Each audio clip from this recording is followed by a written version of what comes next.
네, 예수님의 보혈을 의지하여서 날마다 예수님 앞으로 나가는 저희 되기를 소망합니다. 네, 오늘 말씀은 마태복음 16장 24절 말씀입니다. 마태복음 16장 24절 한 절 말씀이니까요, 다 같이 읽도록 하겠습니다. 이에 예수께서 제자들에게 이르시되 누구든지 나를 따라오려거든 자기를 부인하고 자기 십자가를 지고 나를 따를 것이니라. 아멘. 네, 저희는 라마단 기도 기간을 지나고 있습니다. 라마단 기간 동안 이슬람이 어떤 종교인지 알아보고 우리의 모습을 돌아보는 시간을 가지고 있습니다. 이 기간 동안 그리스도인의 정체성을 저희가 다시 확립하고 더욱 구별되어지는 기간이 되기를 소망합니다. 네, 오늘 제목은 이슬람에는 제자도가 없습니다 라는 제목으로 여러분들과 함께 말씀 나누기를 원합니다. 제가 연문이라는 영화를 참 좋아합니다. 연문이라는 영화 들어보셨나요? 네, 홍콩 무술 영화입니다. 제가 좋아하는 배우 견자단이 등장하는 영화여서 제가 5편까지 다 챙겨봤습니다. 제가 그 영화를 보다 보니까 흥미로운 점을 발견했습니다. 알려드릴까요? 네, 여러분들이 이제 5편까지 보지 않으셔도 이 점을 알고 계시는 겁니다. 이 주인공 연문이라는 사람이 마을에 살아가는데 이 마을에는 연문 말고 다른 이 무술 고수들이 살고 있습니다. 그런데 그들이 기르는 이 제자들이 싸우기 위해서 자세를 잡습니다. 근데 그 자세만 봐도 당신은 이사부의 제자군요. 또 이렇게 하면은 당신은 홍사부의 제자군요. 이 제자들의 자세만 봐도 누군가의 제자구나를 알 수 있다는 겁니다. 제자들이 싸울 때 혹은 훈련할 때 그리고 제자들의 평소 모습을 보고 그들의 스승이 드러난다는 것입니다. 그 드러나는 제자들을 통해 드러나는 그 스승을 보고 이 제자들이 어떤 사람이겠구나, 어떤 수준에 이르는 무술을 하겠구나 또 평가가 되고요.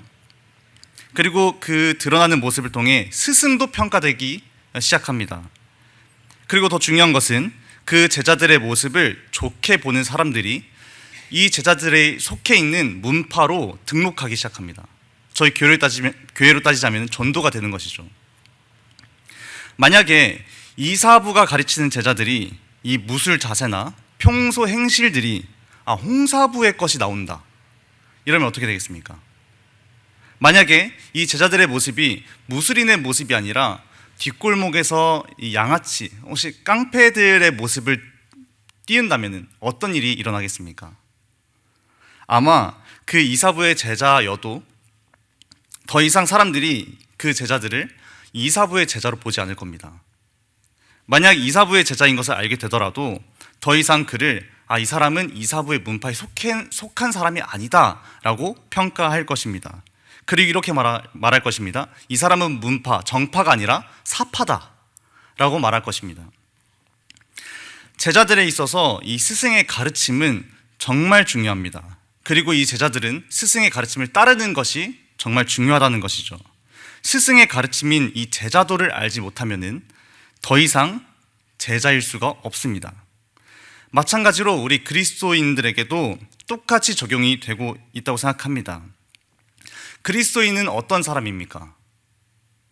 저와 여러분들은 그리스도인이다 라고 이제 말을 하는데, 그리스도인들은 누구를 보고 그리스도인이라고 할까요? 감사합니다.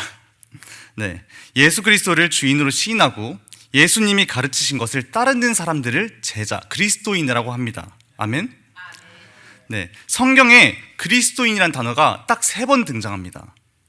가장 먼저 등장하는 부분은 사도행전 11장에서 첫 번째로 등장합니다. 안디옥 교회를 이제 설명할 때 등장한 단어가 그리스도인입니다. 당시 상황은 신자들에게 있어서 정말 좋지 않은 상황이었습니다.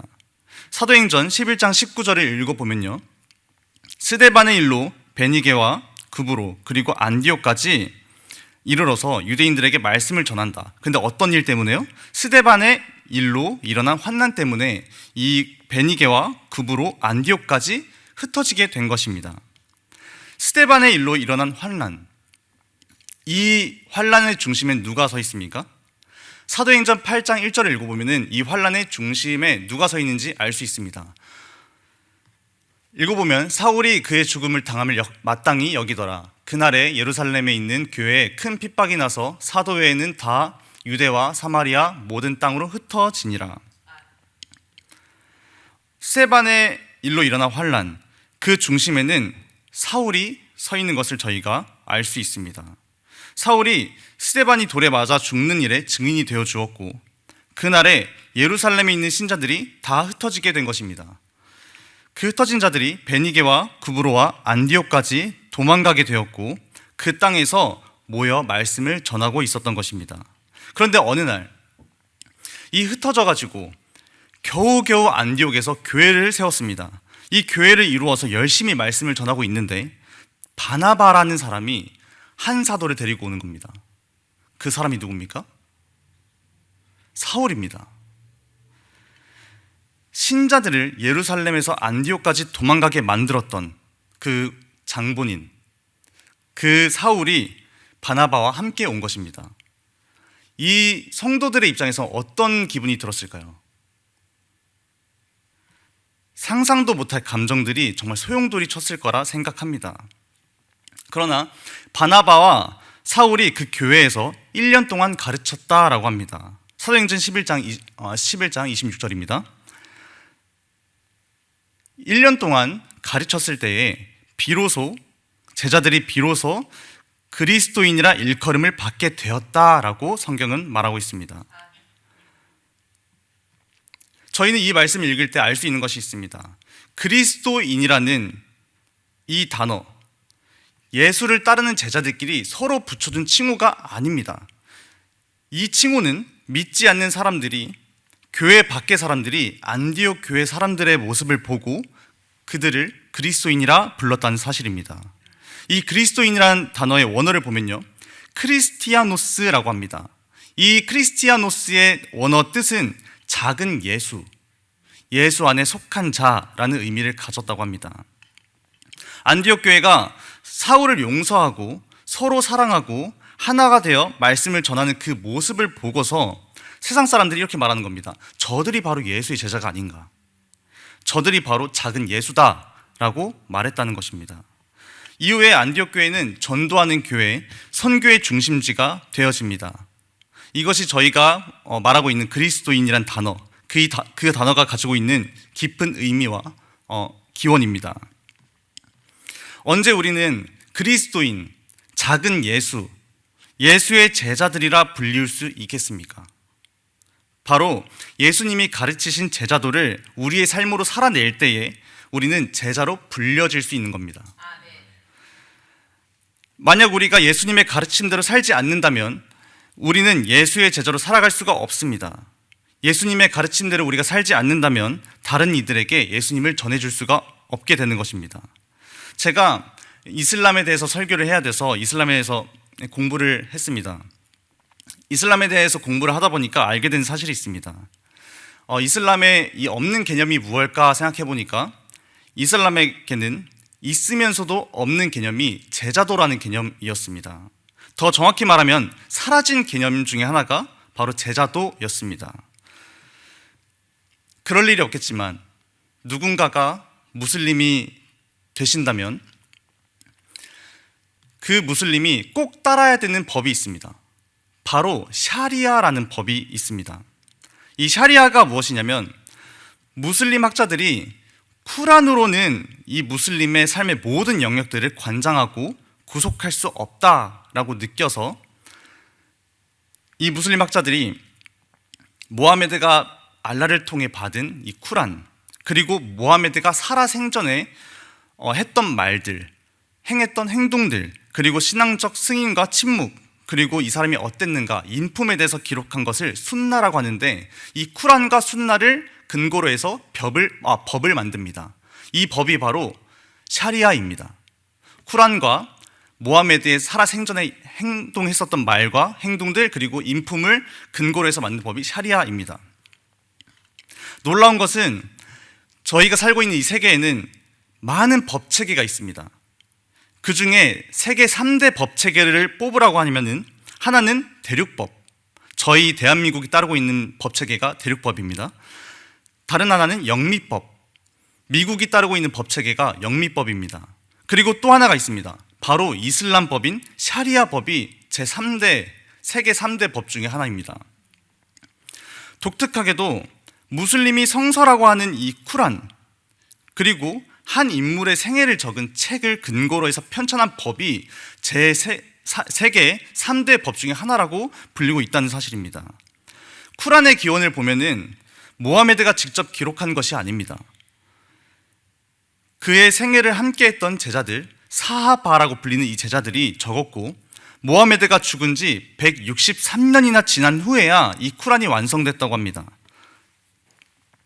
그 긴 시간 동안 많은 오류와 변형이 있었다는 것을 이 모하메드 3대 후계자, 이 우스만이라는 사람의 기록을 보면 저희가 알 수가 있습니다. 그렇게 수십 년, 163년 동안 그 후대들이 변형과 오류를 거쳐서 쿠란과 순나를 통해 이 법을 만들었습니다.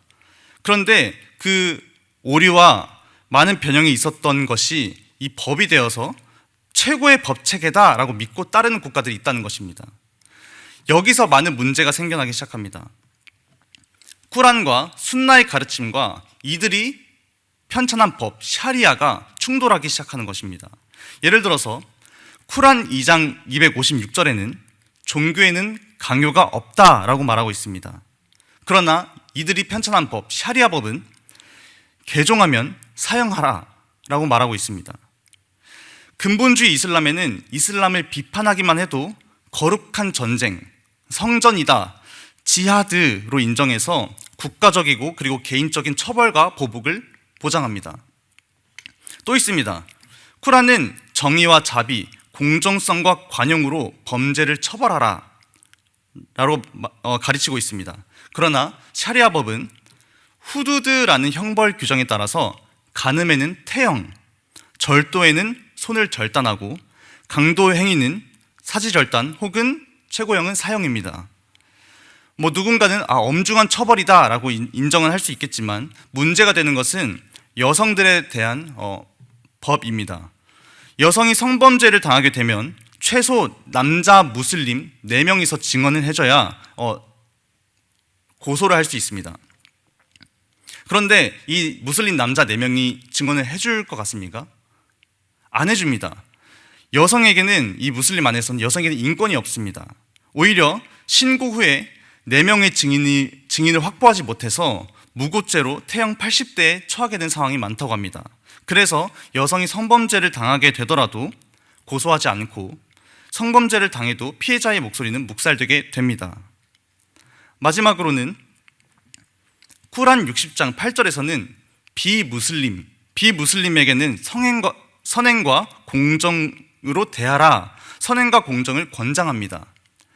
그러나 샤리아 법에서는 비무슬림에게는 딘미라는 신분을 줘라, 딘미라는 신분을 부여하게 하고, 딘미 신분은 무기소지 금지, 이슬람 사회에서 낮은 신분을 받아야 하고 무슬림에 대한 존중을 강요합니다. 그리고 딘미라는 신분은 비무슬림이 내야 되는 세금을 부과시킵니다. 그리고 정말 독특한 게 행실이 거만해서는 안 된다라고 적혀 있습니다. 그래서 저희가 비무슬림이라면은 이슬람 국가에서 여행을 조심해야 합니다. 저희는 라마단 기간을 통해서 들은 설교로 이 이슬람이라는 종교가, 그리스도인 공동체가 빛과 소금의 역할을 감당하지 않을 때 이 모하메드라는 사람의 정직하고 신실한 삶을 보고 모인 사람들이 이단으로 등장한 것이다 라는 것을 알 수 있습니다. 그런데 이 모하메드의 정직하고 신실한 삶으로 일어난 이 이단에서 계속해서 많은 개종이 일어나고 있다고 합니다. 물론 예수님께서 직접 찾아가서 말씀하시는 경우가 있습니다.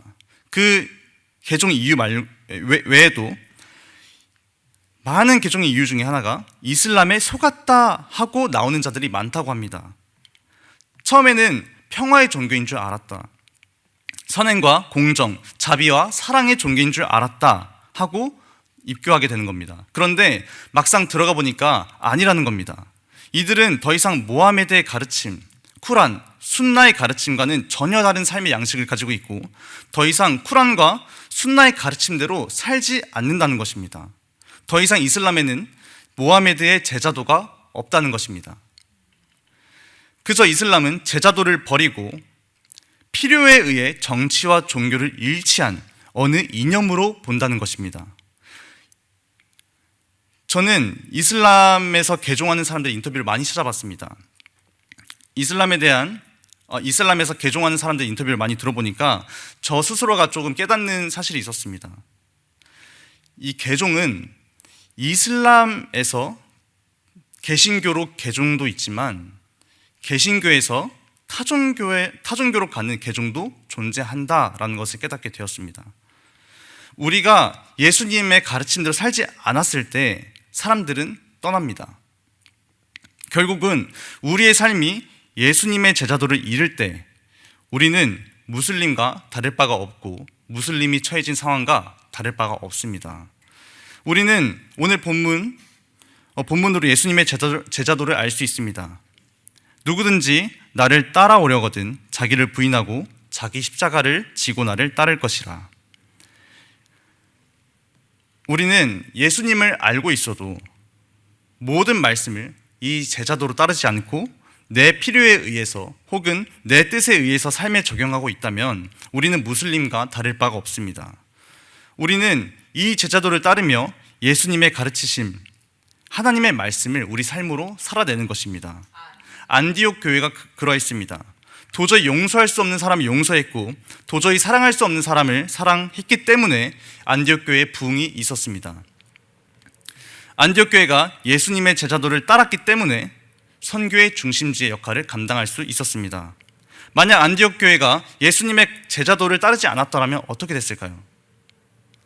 안디옥 교회는 존재하지 않았을 겁니다. 적어도 선교의 요충지가 되지 못했을 겁니다. 예수님의 제자도를 따를 때 사람들이 그 안디옥 교회로 모이는 것입니다. 안디옥 교회가 보여준 제자도의 모습은 사랑이었습니다. 저는 안디옥 교회의 모습을 보면서 요한복음 13장 34절 35절 말씀을 떠올리게 되었습니다.